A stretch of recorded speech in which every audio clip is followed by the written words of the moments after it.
Hi hello नमस्ते दोस्तों, मैं हूं गोगरे सर। आप सभी का आपके प्यारे प्लेटफॉर्म आल्सो इंजीनियर पर स्वागत है।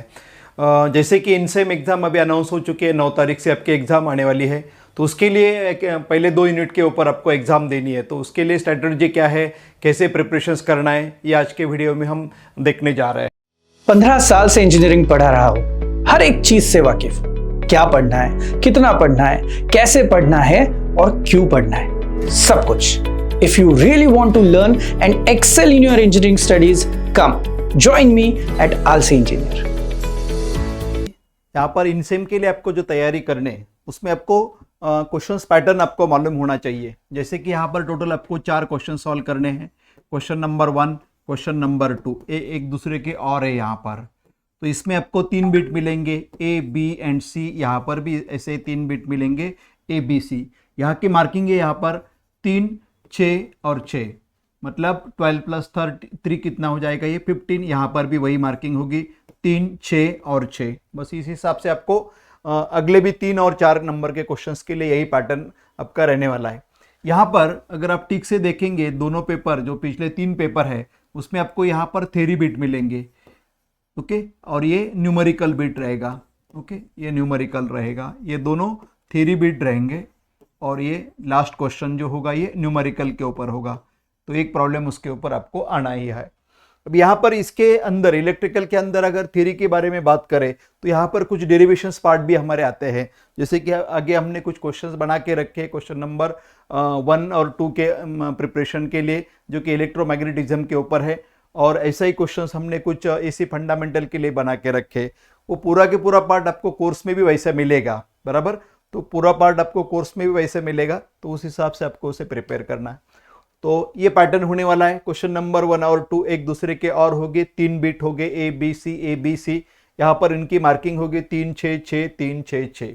यही पैटर्न आपका क्वेश्चन नंबर 3 और 4 के लिए भी होने वाला है। क्वेश्चन नंबर 3 यहाँ पर भी 3 बिट रहेंगे, ए बी सी। इसका और होगा आपका यहाँ पर क्वेश्चन नंबर 4, यहाँ पर भी 3 बिट रहेंगे आपके, ए बी सी। वही मार्किंग स्कीम यहाँ पर कॉपी होगी, जैसे कि 3, 6, 6।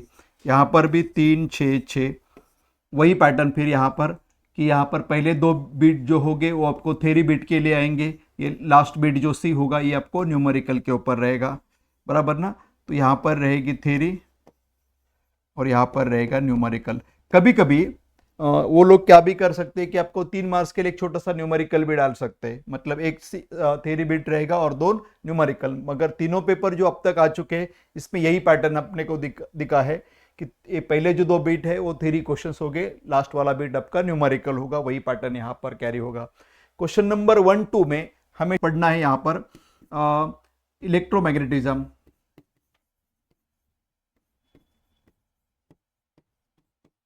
जिसके अंदर हमने 2 चैप्टर यहाँ पर कवर अप करके रखे हैं, magnetic circuit and EMI, electromagnetic inductions. और यहाँ पर हमें सीखना है एसी फंडामेंटल और इलेक्ट्रोस्टैटिक एंड इलेक्ट्रोस्टैटिक। बस ये हमारा इनसेम का सिलेबस है, ओके। तो ये रही हमारी मार्किंग स्कीम, ये रहा पैटर्न, और ये है हमारे सिलेबस के 2 unit, unit number 1, unit number 2। अभी इसके ऊपर प्रोबेबल क्वेश्चंस क्या क्या आ सकते हैं ये हम यहाँ पर अभी डिस्कस करने जा रहे हैं। तो इंपॉर्टेंट क्वेश्चंस यहाँ पर मैंने बोला है। तो यूनिट नंबर 1 के लिए इलेक्ट्रोमैग्नेटिज्म के ऊपर आपको क्या क्या क्वेश्चंस आ सकते हैं ये आप देख सकते हैं यहाँ पर। पहला क्वेश्चन है डिफाइन द वेरियस टर्म्स।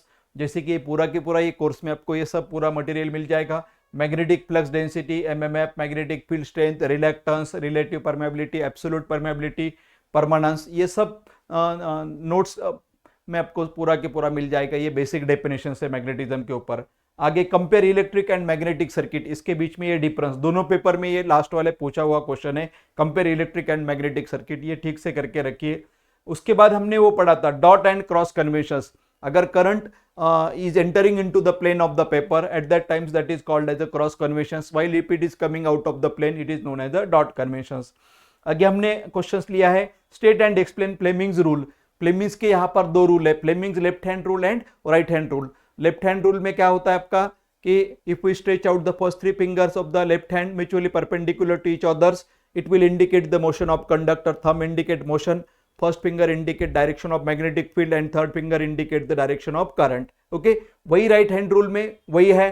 तो यहाँ पर thumb indicate motion, first finger indicate direction of magnetic field and second finger indicate direction of EMF और डायरेक्शन ऑफ करंट। तो फ्लेमिंग्स रूल हमने वहां पर लेके रखे। Faraday's law of electromagnetic induction, दो लॉज है आपके, Faraday's first law and Faraday's second law. First law क्या बोलता है कि when flux cut in time t EMF will be induce. Second law बोलता है कि when flux linking with the coil changes with respective to the time. पहले law के लिए फॉर्मूला बनता है हमारा E equals to phi by t, दूसरे लॉ के लिए बनता है E equals to n d phi by d t, where d phi मतलब change in flux, D T मतलब चेंज इन टाइम। ओके, तो अगला क्वेश्चन यहाँ पर explain statically and dynamically induced EMF. ये दो टाइप्स के ईएमएफ हमारे यहाँ पर डेवलप होते हैं, स्टैटिकली एंड डायनेमिकली, जिसे हम प्रॉब्लम सॉल्व करते वक्त हमने फॉर्मूला वाइज लिखा है वहां पर E1 एंड E2। E1 का फॉर्मूला हमने लिखा था minus l d i by d t और E2 का फॉर्मूला हमने लिखा था minus m d i by d t, जहां पर L मतलब क्या था, सेल्फ इंडक्टेंस, और M मतलब म्यूचुअल इंडक्टेंस। तो अगले डेफिनेशंस भी आपको वही मिलेंगे, self and mutual inductance. What do mean by self and mutual inductance? The property of the coil by which EMF is induced in the coil is called as the self inductance, while mutual inductance मतलब property of the coil by which EMF is induced in other coil, that is called as the mutual inductance. तो ये दोनों questions 6 और 7 number के आपको exam point of view important है, दोनों में से एक बिट आ सकता है। आगे हमने कपलिंग कोएफिशिएंट के लिए भी एक डेरिवेशंस प्रूव करके रखा है, k is equal to m upon under root of L1 into L2। तो वो हमें कोएफिशिएंट ऑफ कपलिंग क्या है और उसका डेरिवेशंस ये भी आप ठीक से करके रखेंगे। Relation of the energy stored in magnetic field, E का हमने एक डेरिवेशन हमारे कोर्स में रखा है, E equals to 1/2 L I square.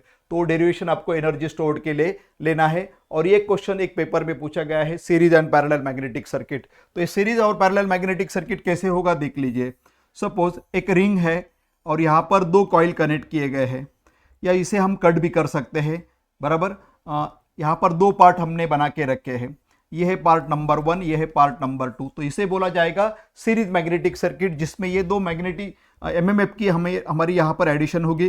तो फॉर्मूला बनेगा MMF is equal to MMF1 plus MMF2। बस इस हिसाब से आपको सीरीज मैग्नेटिक सर्किट एक्सप्लेन करना है कि एक ही सर्किट के अंदर दो एमएमएफ अगर प्रोड्यूस होते हैं और वो सीरीज में, तो उसे बोला जाएगा सीरीज मैग्नेटिक सर्किट। यही केस पैरेलल में अगर हम देखें तो ये केस ऐसी भी हो सकती है, मैं एग्जांपल करके ड्रॉ कर रहा हूं, तो वो आप ठीक से देख लीजिए, बराबर। यहां पर दो हाफ है, ये पहला हाफ, ये दूसरा हाफ। यहां पर एक वाइंडिंग होगी जो यहां पर कनेक्ट की जाएगी, बराबर।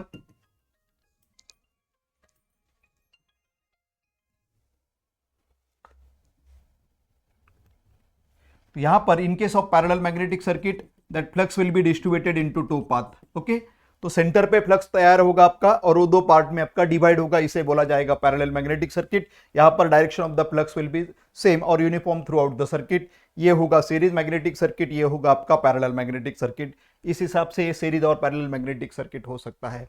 तो बस इस यूनिट के ऊपर आपको ये थ्योरी क्वेश्चंस जो हमने यहां पर लिख के बस उतने ही करके रखिए, इसमें से पूरे के पूरे क्वेश्चंस जो भी है पेपर के लिए इसमें से आ सकते हैं। और इसके साथ जो न्यूमेरिकल है वो पूरा प्रैक्टिस हमारे कोर्स में हमने रिकॉर्ड करके रखा है, तो वो पूरा न्यूमेरिकल का प्रैक्टिस आपको वहां से करना है। तो ये हो गया यूनिट नंबर 1 का प्रोबेबल क्वेश्चंस। अभी यहाँ पर अगला यूनिट होगा हमारा एसी फंडामेंटल एंड इलेक्ट्रोस्टैटिक। तो इलेक्ट्रोस्टैटिक के ऊपर वो जो बेसिक हमने डेफिनेशंस लेके रखे हैं, जैसे कि electric flux density, electric field strength, absolute permittivity, relative permittivity. Electric flux density मतलब D, ratio of charge to the area. Electric field strength मतलब क्या, it is the ratio of voltage upon distance between the plate. Absolute permittivity, ratio of flux density to the field strength. और relative permittivity, ratio of absolute permittivity to the permittivity of the free space is called as the relative permittivity.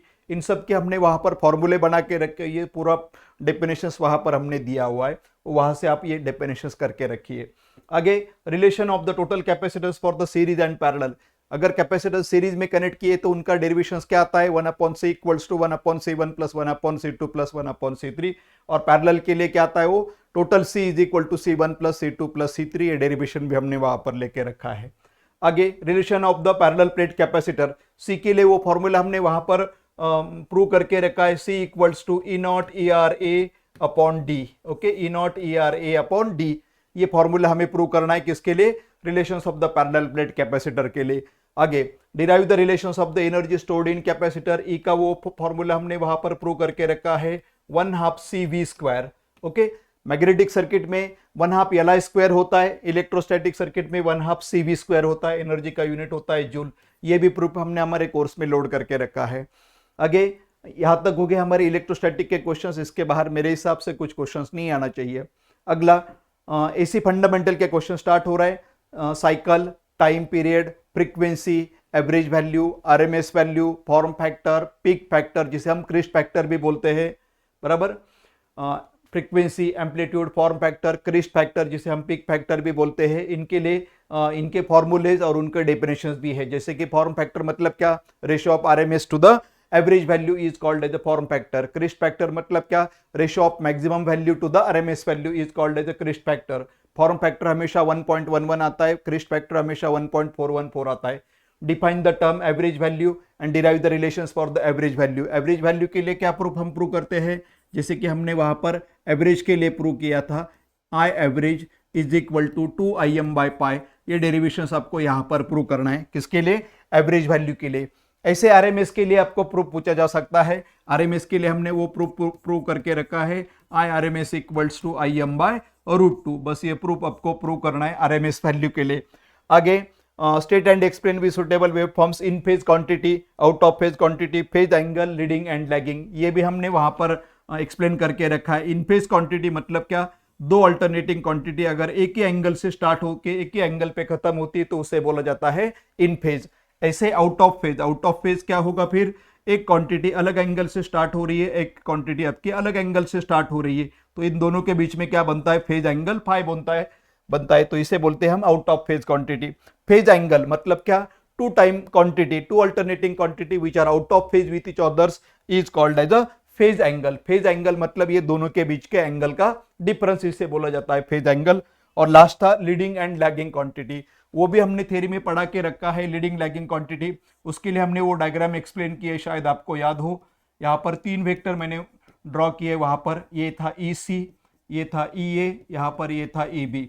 तो यहाँ पर they are apart by π/2 angles. Here EC is leading to EA, EC is leading to EB and EA is leading to EB. ये होते leading vectors, while EB lags to EA, EB lags to EC and EA lags to EC. ये already course में आप वहां से ठीक से देख लीजिए। उसके लिए वो वेवफॉर्म भी हमने बना के रखी है कि एक क्वांटिटी हमारी 0 से स्टार्ट हो रही है, वो क्वांटिटी हमारी EA है, एक क्वांटिटी EB उसके बाद स्टार्ट हो रही है, तो उसे हमने यहाँ पर ड्रॉ किया था। और थर्ड क्वांटिटी हमारी अलग एंगल से स्टार्ट होके वहां पर दिखती है हमें, जैसे कि इसके पहले स्टार्ट होती है, बराबर, ये यहां से जाएगी, तो एक रेफरेंस पे एक उसके बाद है, एक उससे पहले है, जो बाद में है वो लैगिंग, जो पहले है उसे लीडिंग। ये पूरा कोर्स में हमने पढ़ा के रखा है वहां पर, आप वहां से कर सकते हैं। इसके अलावा अगर हम पेपर देखें, बस इतनी थ्योरी क्वेश्चंस आपको वहां से करने हैं, और इसके अलावा आपको कुछ क्वेश्चन पेपर के लिए भी हम डिस्कशन के लिए जा रहे हैं आगे, तो देख लीजिए। जैसे कि 2 पेपर मैंने यहाँ पर लेके रखे हैं। इस पेपर में अगर आप देखेंगे तो यहाँ पर क्वेश्चन नंबर 1 में क्या पूछा गया, क्वेश्चन से देख लीजिए, define the terms reluctance, magnetic flux और म्यूचुअल इंडक्टेंस। कितने मार्क्स के लिए, 3 डेफिनेशंस 3 मार्क के लिए। Compare electric and magnetic circuit 6 mark के लिए क्वेश्चन पूछा गया है, और एक प्रॉब्लम पूछा गया है, किसके ऊपर है ये, तो ये है magnetic circuit with air gap के ऊपर, ये न्यूमेरिकल आपको लिया गया है। आगे इसका और जो क्वेश्चन था उसमें पूछा गया है एक compare series and parallel magnetic circuit, जो अभी हमने डिस्कस किया है। उसके बाद derive the expressions for energy stored in inductor, E is equal to 1/2 Li²। तो एनर्जी स्टोर्ड इन इंडक्टेंस का फॉर्मूला आपको डिराइव करने के लिए पूछा गया है, और ये इलेक्ट्रोमैग्नेटिज्म के ऊपर प्रॉब्लम पूछा गया है 6 मार्क्स के लिए। तो पहले 2 बिट आपको थ्योरी के लिए पूछे हैं, एक क्वेश्चन आपको न्यूमेरिकल के ऊपर पूछा गया है। यहां पर भी वैसा ही है, एक बिट आपकी थ्योरी के, 2 बिट थ्योरी के लिए है और 1 बिट आपको न्यूमेरिकल के लिए। आगे अगले क्वेश्चंस में क्वेश्चन नंबर 3 और क्वेश्चन नंबर 4 में obtain the expressions for capacitance of parallel plate capacitor, ये थ्योरी क्वेश्चंस है। आरएमएस वैल्यू का डेफिनेशंस और उसका प्रूफ हमें बोला है, तो ये 6 मार्क्स के लिए पूछा है। और कैपेसिटर के ऊपर कौन से केस के लिए, सीरीज केस के लिए एक न्यूमेरिक पूछा गया है, तो वो 6 मार्क के लिए है। अगले इसके और में देखेंगे तो यहाँ पर एक प्रॉब्लम पहले पूछा गया है 3 मार्क्स के लिए, आरएमएस वैल्यू, एवरेज वैल्यू और फ्रीक्वेंसी ढूंढने के लिए, ऐसे टाइप की प्रॉब्लम हमने वहां पर लिए हुए हैं। Derive the expressions for average value, यहाँ पर आरएमएस का प्रूफ पूछा था, यहाँ पर एवरेज का प्रूफ पूछा गया है। उसके बाद फॉर्म फैक्टर और एम्पलीट्यूड फैक्टर के लिए हमें पूछा गया है। आरएमएस वैल्यू एक न्यूमेरिकल दिया है इसी फंडामेंटल के ऊपर 6 मार्क्स के लिए। ऐसा ही अगला एक और एक पेपर हमें यहाँ पर दिखेगा। तो इस पेपर में देखिए क्या दिया है, what is the magnetic effect of electric current in case of long straight conductor. दो कंडक्टर अगर पैरेलल में है तो उसके ऊपर क्या इफेक्ट होता है। तो अगर दोनों में डायरेक्शन सेम है तो वहां पर क्लॉकवाइज मैग्नेटिक फील्ड प्रोड्यूस होता है, उसे हम बोलते हैं there is force of attraction. अगर वही केस वहां पर अपोजिट है तो वहां पर क्या होता है, फोर्स ऑफ रिपल्शन। वो प्रिंसिपल आपको यहां पर एक्सप्लेन करना है।